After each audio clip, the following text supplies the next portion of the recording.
ओम शांति। 12 अक्टूबर 2020 की प्रातः मुरली बाप दादा की साकार महावाक्य है। बाबा बोले, मीठे बच्चे, बाप आए हैं तुम बच्चों को तैरना सिखलाने, जिससे तुम इस दुनिया से पार हो जाते हो। तुम्हारे लिए दुनिया ही बदल जाती है। प्रश्न है, जो बाप के मददगार बनते हैं उन्हें मदद के रिटर्न में क्या प्राप्त होता है? उत्तर में बाबा ने कहा, जो बच्चे अभी बाप के मददगार बनते हैं उन्हें बाप ऐसा बना देते हैं जो आधा कल्प कोई की मदद लेने व राय लेने की दरकार ही नहीं रहती है। कितना बड़ा बाप है। कहते हैं, बच्चे तुम मेरे मददगार नहीं होते तो हम स्वर्ग की स्थापना कैसे करते। ओम शांति। मीठे मीठे नंबरवार अति मीठे रूहानी बच्चों प्रति रूहानी बाप समझाते हैं, क्योंकि बहुत बच्चे बेसमझ बन गए हैं। रावण ने बहुत बेसमझ बना दिया है।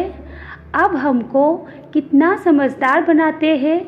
कोई आईसीएस का इम्तिहान पास करते हैं तो समझते हैं बहुत बड़ा इम्तिहान पास किया है।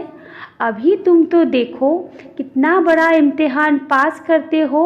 ज़रा सोचो तो सही, पढ़ाने वाला कौन है, पढ़ने वाले कौन है, यह भी निश्चय है। हम कल्प कल्प हर 5000 वर्ष बाद बाप टीचर सदगुरु से फिर मिलते ही रहते हैं। सिर्फ तुम बच्चे ही जानते हो हम कितना ऊंचते ऊंच बाप द्वारा ऊंच वर्षा पाते हैं। टीचर भी वर्षा देते हैं ना, पढ़ा करके। तुमको भी पढ़ा करके तुम्हारे लिए दुनिया को ही बदल देते हैं। नई दुनिया में राज्य करने के लिए भक्ति मार्ग में कितनी महिमा गाते हैं। तुम उन द्वारा अपना वर्षा पा रहे हो। यह भी तुम बच्चे जानते हो कि पुरानी दुनिया बदल रही है। तुम कहते हो हम सब शिव बाबा के बच्चे हैं। बाप को भी आना पड़ता है पुरानी दुनिया को नई बनाने। त्रिमूर्ति के चित्र में भी दिखाते हैं कि ब्रह्मा द्वारा नई दुनिया की स्थापना तो ज़रूर ब्रह्मा मुख वंशावली ब्राह्मण ब्राह्मणियाँ चाहिए। ब्रह्मा तो नई दुनिया स्थापन नहीं करते, रचता है ही बाप। कहते हैं, मैं आकर युक्ति से पुरानी दुनिया का विनाश कराए नई दुनिया बनाता हूँ। नई दुनिया के रहवासी बहुत थोड़े होते हैं। गवर्नमेंट कोशिश करती रहती है कि जनसंख्या कम हो। अब कम तो नहीं होगी। लड़ाई में करोड़ों मनुष्य मरते हैं, फिर मनुष्य कम थोड़े ही होते हैं। जनसंख्या तो फिर भी बढ़ती जाती है। यह भी तुम जानते हो। तुम्हारी बुद्धि में विश्व के आदि मध्य अंत का ज्ञान है। तुम अपने को स्टूडेंट भी समझते हो, तैरना भी सीखते हो। कहते हैं ना, नैया मेरी पार करो। बहुत नामी ग्रामी होते हैं जो तैरना सीखते हैं। अभी तुम्हारा तैरना देखो कैसा है। एकदम ऊपर में चले जाते हो, फिर यहाँ आते हो। वो तो दिखलाते हैं इतने माइल्स ऊपर में गए। तुम आत्माएं कितना माइल्स ऊपर में जाते हो। वो तो स्थूल वस्तु है जिसकी गिनती करते हैं। तुम्हारा तो अनगिनत है। तुम जानते हो हम आत्माएं अपने घर चली जाएंगी जहाँ सूर्य चाँद आदि नहीं होते। तुमको खुशी है, वो हमारा घर है। हम वहाँ के रहने वाले हैं। मनुष्य भक्ति करते हैं, पुरुषार्थ करते हैं मुक्ति धाम में जाने के लिए, परंतु कोई जा नहीं सकते। मुक्ति धाम में भगवान से मिलने की कोशिश करते हैं, अनेक प्रकार के यत्न करते हैं। कोई कहते हैं हम ज्योति ज्योत में समा जाए, कोई कहते हैं मुक्ति धाम में जाए। मुक्ति धाम का किसको पता नहीं है। तुम बच्चे जानते हो बाबा आया हुआ है, अपने घर ले जाएंगे। मीठा मीठा बाबा आया हुआ है, हमको घर ले जाने लायक बनाते हैं। जिसके लिए आधा कल्प पुरुषार्थ करते भी बन नहीं सकते हैं, ना कोई ज्योति में समा सके, ना मुक्तिधाम में जा सके, ना मोक्ष को पा सके। जो कुछ पुरुषार्थ किया वो व्यर्थ। अभी तुम ब्राह्मण कुलभूषणों का पुरुषार्थ सत्य सिद्ध होता है। यह खेल कैसा बना हुआ है, तुमको अभी आस्तिक कहा जाता है। बाप को अच्छी रीति तुम जानते हो और बाप द्वारा सृष्टि चक्र को भी जाना है। बाप कहते हैं मुक्ति जीवन मुक्ति का ज्ञान कोई में भी नहीं है, देवताओं में भी नहीं है। बाप को कोई नहीं जानते तो किसको ले कैसे जाएंगे। कितने ढेर गुरु लोग हैं, कितने उन्हों के फॉलोअर्स बनते हैं। सच्चा सच्चा सद्गुरु है शिव बाबा, उसको तो चरण है नहीं। वो कहते हैं हमको तो चरण है नहीं, मैं कैसे अपने को पूजवाओ। बच्चे विश्व के मालिक बनते हैं, उनसे थोड़े ही पूजवाऊंगा। भक्ति मार्ग में बच्चे बाप के पाँव पड़ते हैं, वास्तव में तो बाप की प्रॉपर्टी के मालिक बच्चे हैं, परंतु नम्रता दिखलाते हैं। छोटे बच्चे आदि सब जाकर पाँव पड़ते हैं। यहाँ बाप कहते हैं तुमको पाँव पड़ने से भी छुड़ा देता हूँ। कितना बड़ा बाप है। कहते हैं तुम बच्चे मेरे मददगार हो, तुम मददगार नहीं होते तो हम स्वर्ग की स्थापना कैसे करते। बाप समझाते हैं बच्चे अभी तुम मददगार बनो, फिर हम तुमको ऐसा बनाते हैं जो कोई की मदद लेने की दरकार ही नहीं रहेगी। तुमको कोई के राय की भी दरकार नहीं रहेगी। यहाँ बाप बच्चों की मदद ले रहे हैं। कहते हैं बच्चे अब छी मत बनो, माया से हार नहीं खाओ, नहीं तो नाम बदनाम कर देते हैं।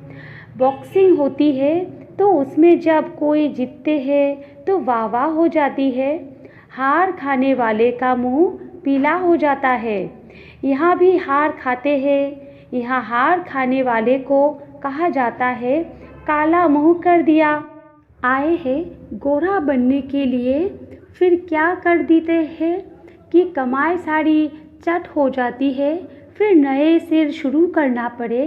बाप के मददगार बन फिर हार खाए, नाम बदनाम कर देते हैं। दो पार्टी है, एक है माया की मुरीद, एक है ईश्वर के। तुम बाप को प्यार करते हो, गायन भी है विनाश काले विपरीत बुद्धि, तुम्हारी है प्रीत बुद्धि, तो तुमको नाम बदनाम थोड़े ही करना है। तुम प्रीत बुद्धि माया से हार क्यों खाते हो। हारने वाले को दुख होता है, जीतने वालों पर ताली बजाते वाह वाह करते हैं। तुम बच्चे समझते हो हम तो पहलवान हैं, अब माया को जीतना ज़रूर है। बाप कहते हैं देह सहित जो कुछ देखते हो उन सबको भूल जाओ, मामे कम याद करो। माया ने तुमको सत्वप्रधान से तमोप्रधान बना दिया है, अब फिर सत्वप्रधान बनना है। माया जीते जगत जीत बनना है। यह है ही हार और जीत, सुख दुख का खेल। रावण राज्य में हार खाते हैं, अब बाप फिर व्यर्थ पाउंड बनाते हैं। बाबा ने समझाया है एक शिव बाबा की जयंती ही व्यर्थ पाउंड है। अब तुम बच्चों को ऐसा लक्ष्मी नारायण बनना है। वहाँ पर घर घर में दीपमाला रहती है, सबकी जोत जग जाती है, मैन पावर से जोत जगती है। बाबा कितना सहज रीति बैठ समझाते हैं। बाप के सिवाय मीठे मीठे लाडले सिकिलधे बच्चे कौन कहेगा। रूहानी बाप ही कहते हैं हे मेरे मीठे लाडले बच्चों, तुम आधा कल्प से भक्ति करते आए हो, वापिस एक भी जा नहीं सकते। बाप ही आकर सबको ले जाते हैं। तुम संगम योग पर अच्छी रीति समझ सकते हो बाप कैसे आकर सब आत्माओं को ले जाते हैं। दुनिया में इस बेहद के नाटक का कोई को पता नहीं है। यह बेहद का ड्रामा है, यह भी तुम समझते हो और कोई कह न सके। अगर बोले बेहद का ड्रामा है तो फिर ड्रामा का वर्णन कैसे करेंगे। यहाँ तुम 84 के चक्र को जानते हो, तुम बच्चों ने जाना है, तुमको ही याद करना है। बाप कितना सहज बतलाते हैं। भक्ति मार्ग में तुम कितने धक्के खाते हो, तुम कितना दूर स्नान करने जाते हो। एक लेख है, कहते हैं उसमें डुबकी लगाने से परिया बन जाते हैं। अभी तुम ज्ञान सागर में डुबकी मार परिजादा बन जाते हो। कोई अच्छा फैशन करते हैं तो कहते हैं ये तो जैसे परी बन गई है। अभी तुम भी रत्न बनते हो, बाकी मनुष्य को उड़ने के पंख आदि हो नहीं सकते। ऐसे उड़ न सके, उड़ने वाली है ही आत्मा। आत्मा जिसको रॉकेट भी कहते हैं। आत्मा कितनी छोटी है। जब सब आत्माएं जाएंगी तो हो सकता है तुम बच्चों को साक्षात्कार भी हो बुद्धि से समझ सकते हो। यहाँ तुम वर्णन कर सकते हो सकता है जैसे विनाश देखा जाता है वैसे आत्माओं का झुंड भी देख सकते हैं कि कैसे जाते हैं। हनुमान गणेश आदि तो है नहीं, परंतु उनका भावना अनुसार साक्षात्कार हो जाता है। बाबा तो है ही बिंदी, उनका क्या वर्णन करेंगे। कहते भी है छोटा सा स्टार है जिसको इन आँखों से देख नहीं सकते। शरीर कितना बड़ा है जिससे कर्म करना है। आत्मा कितनी छोटी है, उसमें 84 का चक्र नूंधा हुआ है। एक भी मनुष्य नहीं होगा जिसको यह बुद्धि में हो कि हम 84 जन्म कैसे लेते हैं, आत्मा में कैसे पार्ट भरा हुआ है। वंडर है, आत्मा ही शरीर लेकर पार्ट बजाती है। वो होता है हद का नाटक, यह है बेहद का। बेहद का बाप खुद आकर अपना परिचय देते हैं। जो अच्छे सर्विसेबल बच्चे हैं वो विचार सागर मंथन करते रहते हैं। किसको कैसे समझाए, कितना तुम एक एक से माथा मारते हो, फिर भी कहते हैं बाबा समझते ही नहीं। कोई नहीं पढ़ते हैं तो कहा जाता है ये तो पत्थर बुद्धि है। तुम देखते हो यहाँ भी कोई 7 रोज में ही बहुत खुशी में आकर कहते हैं बाबा पास चले। कोई तो कुछ भी नहीं समझते। मनुष्य तो सिर्फ कह देते हैं पत्थर बुद्धि पारस बुद्धि, परंतु अर्थ नहीं जानते। आत्मा पवित्र बनती है तो पारसनाथ बन जाती है। पारसनाथ का मंदिर भी है। सारा सोने का मंदिर नहीं होता है, ऊपर में थोड़ा सोना लगा देते हैं। तुम बच्चे जानते हो हमको भगवान मिला है, कांटे से फूल बनने की युक्ति बतलाते हैं। गायन भी है ना, गार्डन ऑफ अल्लाह।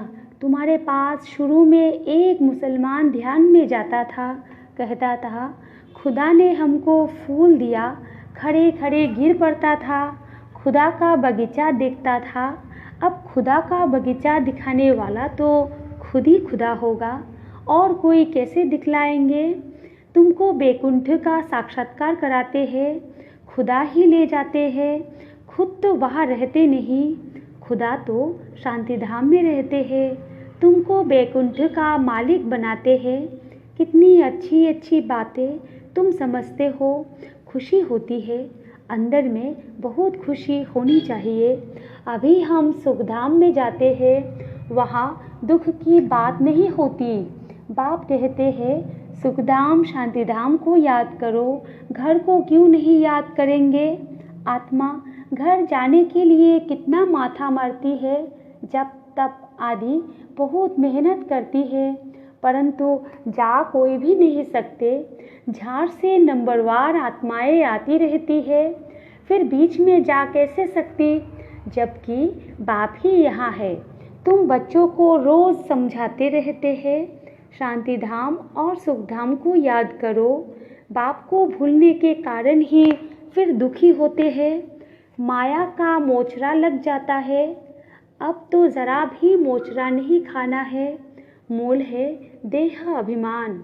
तुम अभी तक जिस बाप को याद करते रहते थे, है पतित पावन आओ, उस बाप से तुम पढ़ रहे हो। तुम्हारा ओबीडियंट सर्वेंट टीचर भी है, ओबीडियंट सर्वेंट बाप भी है। बड़े आदमी नीचे हमेशा लिखते हैं ओबीडियंट सर्वेंट। बाप कहते हैं मैं तुम बच्चों को देखो कैसे बैठ समझाता हूँ। सपूत बच्चों पर ही बाप का प्यार होता है। जो कपूत होते हैं अर्थात बाप का बनकर फिर ट्रेटर बन जाते हैं, विकार में चले जाते हैं, तो बाप कहेंगे ऐसा बच्चा तो नहीं जन्मता तो अच्छा था। एक के कारण कितना नाम बदनाम हो जाता है, कितने को तकलीफ होती है। यहाँ तुम कितना उच्च काम कर रहे हो, विश्व का उद्धार कर रहे हो और तुमको 3 पैर पृथ्वी के भी नहीं मिलते हैं। तुम बच्चे किसी का घर बार तो छुड़ाते नहीं हो, तुम तो राजाओं को भी कहते हो। तुम पूज्य डबल सिरताज थे, अब पुजारी बन पड़े हो। अब बाप फिर से पूज्य बनाते हैं तो बनना चाहिए ना। थोड़ी देरी है, हम यहाँ किसके लाख लेकर क्या करेंगे। गरीबों को राजाई मिलनी है, बाप गरीब निवाज है ना। तुम अर्थ सहित समझते हो कि बाप को गरीब निवाज क्यों कहते हैं। भारत भी कितना गरीब है, उनमें भी तुम गरीब माताएं हो। जो साहूकार है वो इस ज्ञान को उठा न सके। गरीब अबलाएं कितनी आती है, उन पर अत्याचार होते हैं। बाप कहते हैं माताओं को आगे बढ़ाना है। प्रभात फेरी में भी पहले पहले माताएं हो। बेज भी तुम्हारे फर्स्ट क्लास है। यह ट्रांसलेट का चित्र तुम्हारे आगे हो। सबको सुनाओ, दुनिया बदल रही है। बाप से वर्षा मिल रहा है, कल्प पहले मुआफिक। बच्चों को विचार सागर मंथन करना है, कैसे सर्विस को अमल में लाए। टाइम तो लगता है ना। अच्छा, मीठे मीठे सिकलधे बच्चों प्रति माता पिता बाप दादा का याद प्यार और गुड मॉर्निंग। रूहानी बाप की रूहानी बच्चों को नमस्ते, और हम रूहानी बच्चों की रूहानी माता पिता बाप दादा को भी याद प्यार गुड मॉर्निंग और नमस्ते नमस्ते नमस्ते। धारणा के लिए मुख्य सार है 1 नंबर पॉइंट, बाप से पूरी पूरी प्रीत रख मददगार बनना है। माया से हार खाकर कभी नाम बदनाम नहीं करना है। पुरुषार्थ कर देह सहित जो कुछ दिखाई देता है उसे भूल जाना है। 2 नंबर पॉइंट है, अंदर में खुशी रहे कि हम अभी शांतिधाम सुखधाम जाते हैं। बाबा ओबीडियंट टीचर बन हमको घर ले जाने के लायक बनाते हैं। लायक सपूत बनना है, कपूत नहीं। वरदान है त्रिस्मृति स्वरूप का तिलक धारण करने वाले संपूर्ण विजयी भव। विस्तार है स्वयं की स्मृति, बाप की स्मृति और ड्रामा के नॉलेज की स्मृति। इन्हीं 3 स्मृतियों में सारे ज्ञान का विस्तार समाया हुआ है। नॉलेज के वृक्ष की यह 3 स्मृतियाँ हैं। जैसे वृक्ष का पहले बीज होता है, उस बीज द्वारा 2 पत्ते निकलते हैं, फिर वृक्ष का विस्तार होता है। ऐसे मुख्य है बीज बाप की स्मृति, फिर 2 पत्ते अर्थात आत्मा और ड्रामा की सारी नॉलेज। इन 3 स्मृतियों को धारण करने वाले स्मृति भव व संपूर्ण विजयी भव के वरदानी बन जाते हैं। स्लोगन है प्राप्तियों को सदा सामने रखो तो कमजोरियां सहज समाप्त हो जाएंगी। अच्छा, ओम शांति।